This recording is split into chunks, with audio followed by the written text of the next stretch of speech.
Now we'll see the dot products of two vectors. Okay, so we have already seen that vectors, two vectors, we just cannot treat as two scalars, right? Like two scalars are like numbers only. Okay, 2 plus 3 is equal to 5, but two vectors we cannot add like that. Okay, if one vector may have magnitude 2 and another vector is maybe having magnitude 3 only, but the sum of the two vectors, we cannot say that the sum of the two, whatever vector it gives me, will be having a magnitude of 5. That is not necessary. Okay, so similarly, when we have to multiply two vectors, there also we have specific rule. There are two ways to multiply: dot product and the cross product. Okay, so first we'll be seeing the dot product. Okay, so the dot product, or another name is the scalar product. Okay,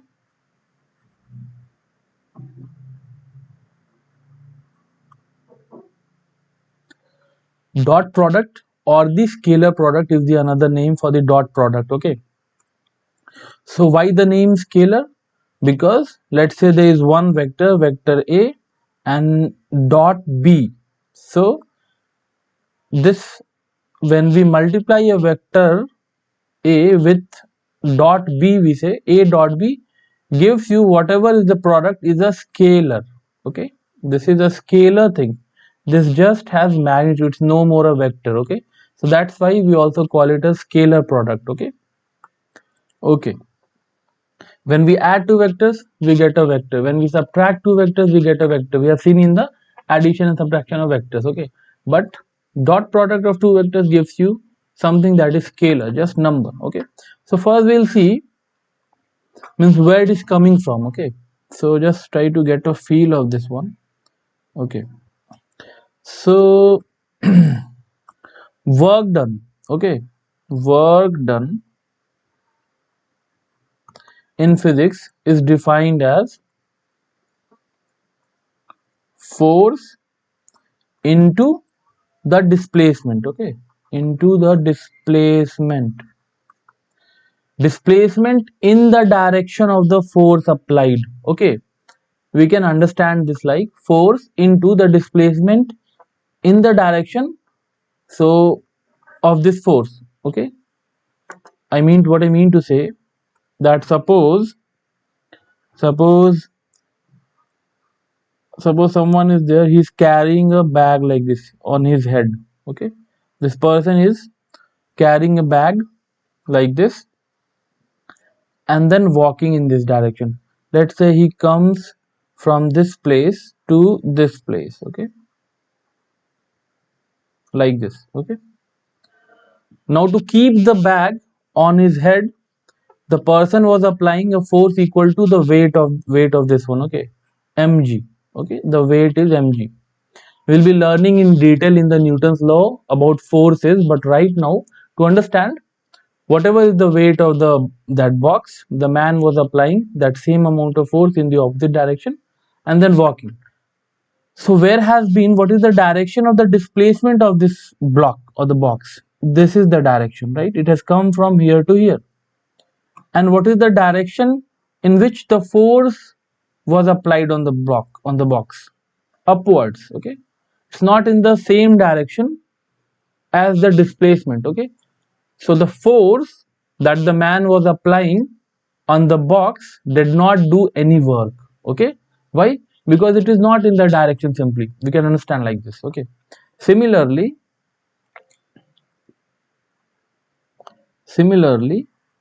suppose there's no friction or anything, just there's a box like this. There's a box of something, let's say 2 kilogram box is there. You apply a force of, let's say, 10 newtons in this direction like this.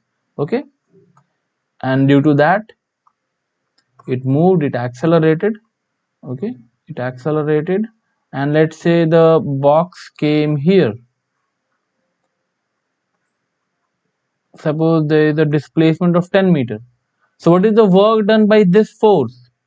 The work done by this force is force into the displacement. This time is in the direction of the force, so the work done I can say is equal to, yes, force into the displacement, that is 100 joules. Okay, SI unit, everything is in SI, Newton and meter is in SI. So this is joule is SI unit, 1 Newton meter is 1 joule. Okay, so 100 joule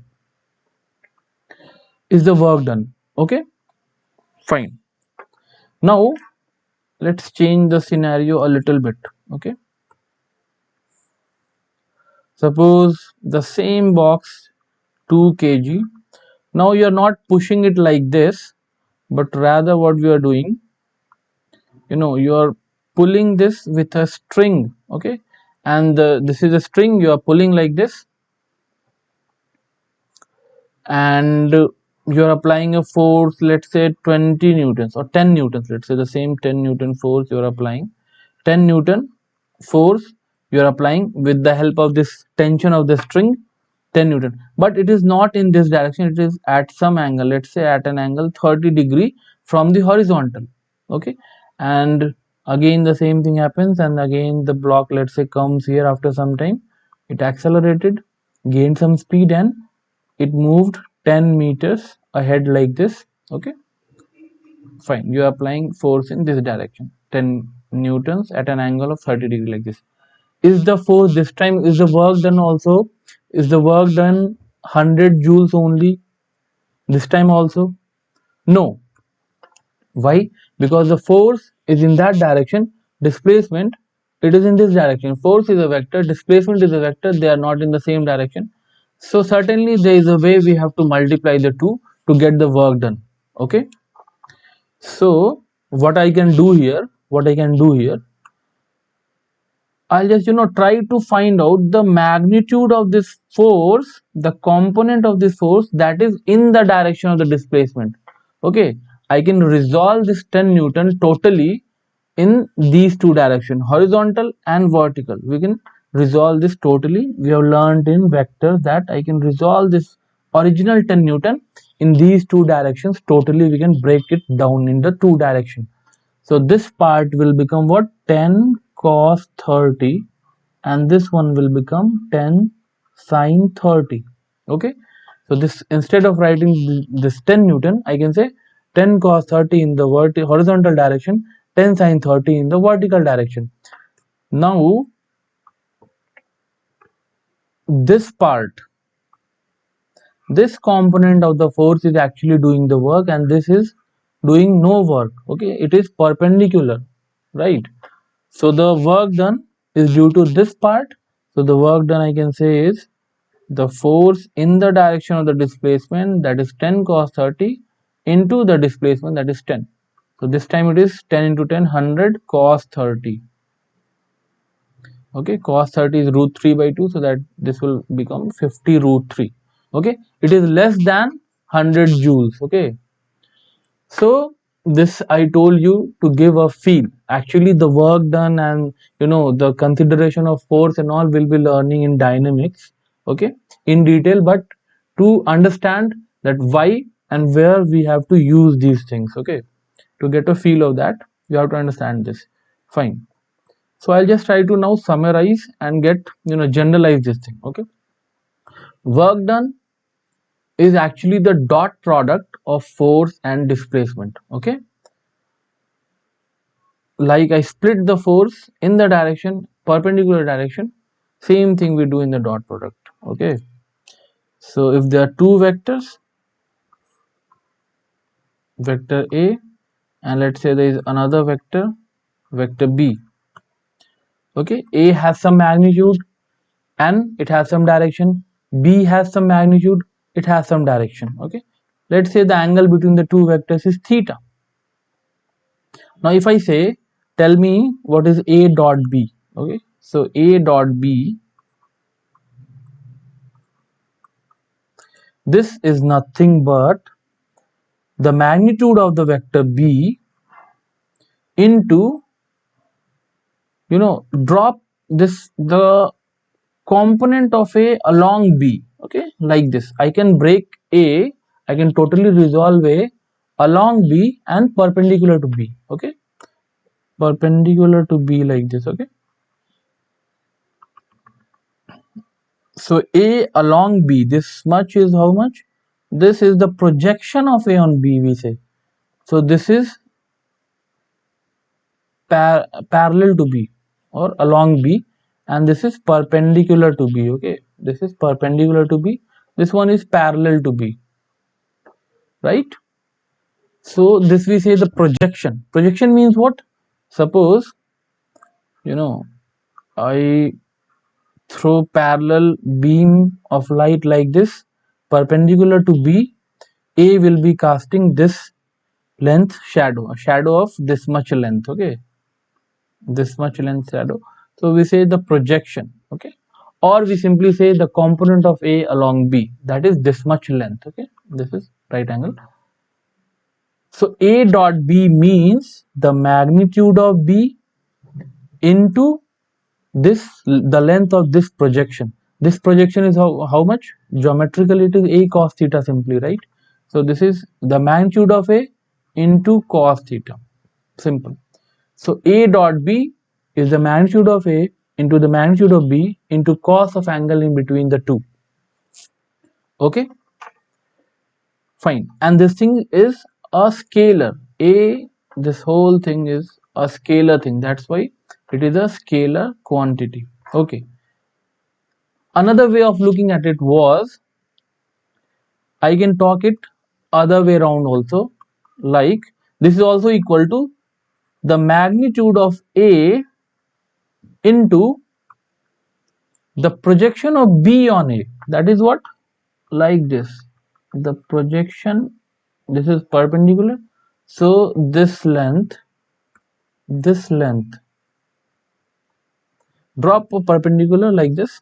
So this length is the projection, this length is the projection of B on A. Okay, so this A dot B is also equal to the magnitude of A into the length of projection of B on A. It's the same thing, it will give you the same thing. So now this also geometrically is what? This is B cos theta.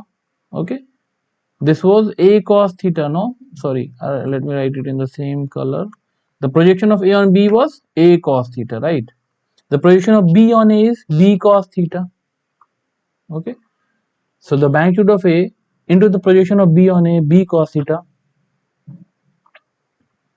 B cos theta. Again, it gives me the same thing. Okay, so A dot B is the magnitude of A into the magnitude of B into cos of the angle in between. Okay, this is how we have defined the dot product. And dot product, that product we get is a scalar quantity, that's why we also say it is scalar product of the two vectors. Okay, fine, this is one thing. Now ijk, what is ijk? We know, right? I is a unit vector along x, y, the unit vector along y is j cap, the unit vector along x is I cap, and a unit vector along the z or the g direction is k cap, right? These are three mutually perpendicular axes. Okay, right. Let me draw it in different color. Okay, let me draw it in some different color like this, let's say. Okay, fine. Okay, that is the negative side, should not be a problem. Okay, you understand this. Okay, so a unit vector is what? A vector of magnitude 1, simple. Okay, so now can you tell me what is I dot I? Okay, what is the value of I cap dot I cap? I cap dot I cap should be what? The magnitude of I, that is 1, into the magnitude of this I is 1 also, into the angle between I and I, they are parallel only, right? So the angle is 0. So cos of 0, that is cos 0 is 1, so 1. I dot I is 1. Okay, similarly j dot j is also 1, j cap dot j cap is 1, k cap dot k cap is also 1. Okay, why I have told j cap dot j cap is 1? Why? The magnitude of j is 1. Okay, the magnitude of this is 1, this is 1, and the angle in between is 0. So 1 into cos 0 is 1 overall. Okay, fine.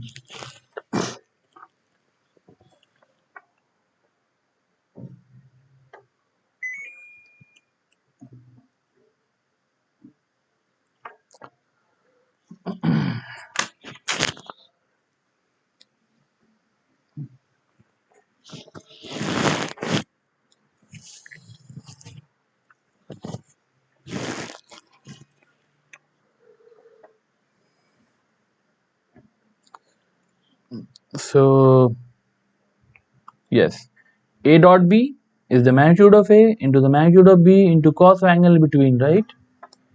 So I dot I, this, okay. What is I dot I cap dot J cap? What is this? I cap dot J cap. This is magnitude of I, that is 1, into magnitude of J, that is also 1, into the magnitude.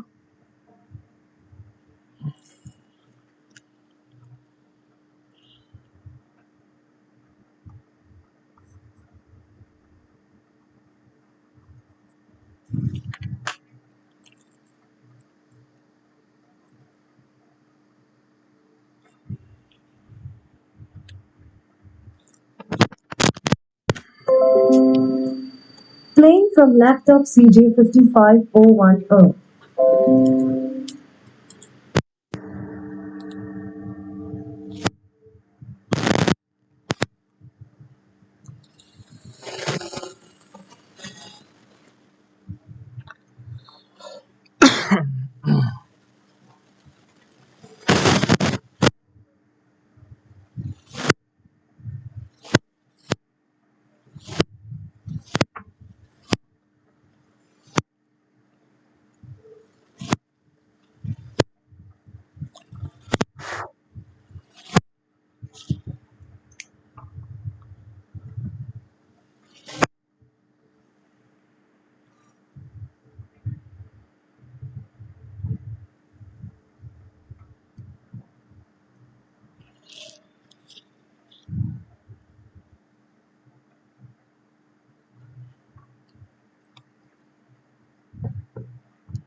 Now what is I cap dot J cap? I cap dot J cap is what? I cap, the magnitude is 1, J cap, the magnitude is 1. What is the angle between I and J? 90 degrees, right? So that is cos of 90, that is 0. So 0, right? So I cap dot J cap is 0. J cap dot K cap is 0. J cap dot K cap is 0. Okay. J cap dot K cap is 0. I cap dot K cap is 0. Okay. Likewise, J cap dot J cap is 1. K cap dot K cap with itself is 1. Okay. So like this we can find out the dot product. Okay. So if I say now that find out the dot product of these two vectors, let's say vector A I give you is 2I plus 3j plus k, okay, and another vector I give you, let's say I plus j minus k. This is vector B. Okay, I tell you that, okay, tell me what is the dot product of these two vectors A dot B. A dot B is what? So I'll write 2I plus 3j plus k dot I plus j minus k. Okay, so now let's see what it is going to give me. Now this into this 2I cap dot I cap. This is what? I cap dot I cap is 1. So 2 into 1. This is 2 plus 2I cap into J cap. This is what? 2I cap dot J cap. So I cap dot J cap. This is 0. Again 2I into K cap. I dot K is 0. So again 0. Fine. So from here I get 2 only. Okay. Now the next one 3j dot I. J dot I is 0. 3j dot j. J dot j is 1. So this is 3. 3j 3j dot j, like this, right? J dot j is 1 only. So this is 3. Okay. Plus j dot k will give you again 0. Okay, similarly here also k dot I 0, k dot j 0, k into minus k dot minus k, that is k dot k is 1, so this is minus 1. Okay, so you are getting 2, this is 3, and this is minus 1. Okay, k dot k minus 1, so 3 to 5 minus 1 is 4. Okay, fine. So you must have observed that the dot product is commutative, right? Commutative, that means I dot j is the same as j dot I. Okay, commutative. Any vector a dot b is b dot a. Okay, so dot product is commutative. In the next video we'll find out how the dot product is useful in finding the angle between two vectors and other applications of dot product. Okay, thank you.